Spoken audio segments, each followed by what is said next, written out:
Ayan guys, gagawa tayo ng DIY taho. So meron po tayo ditong made, ano na siya, nabili ko na po siya na ganito na para arnibal.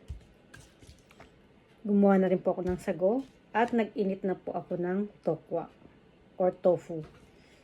Dahil gaya-gaya tayo, nakita ko po to sa isang video na may nag-content na ganitong gumawa. So gaya-gaya tayo. Gawin din natin siya.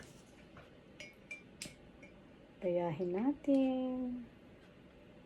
Gayahin natin siya. Ganito po ang feeling ng mga guys. Mga sabik sa pagkain sa Pinas. Yan. Lagyan natin ito ng tofu. Ito na po yung dinner ko guys, kaya malaki itong aking.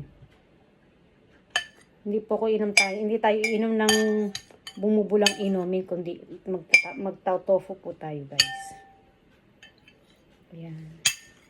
Ang hirap ng gaya-gaya, diba guys?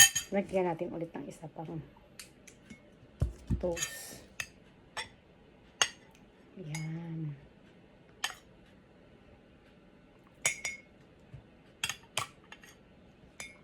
Gawa tayo ng tokwa. Arnibal. Ang labas po nito ay, alam nyo ba guys kung ano to? Taho.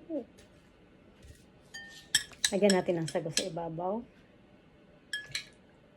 Lagyan ko na po ito ng vanilla guys, kaya parang masarap siya. O diba? Ganyan siya. Tapos lagyan natin siya ulit ng arnibal. Itong ganda nito kasi kontrolado mo yung arnibal. Ayan. At meron akong straw. O diba? Tahong-taho.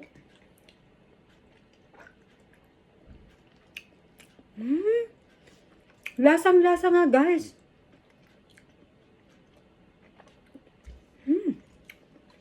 Lasang-lasa. Malaki yung straw ko kasi alam ko malaki yung aking sago.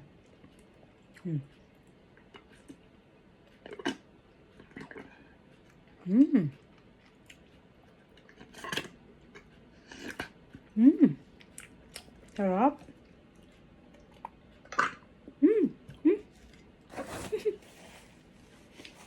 Sarap guys. Tahong-taho siya sa Pinas. Ayan mo guys.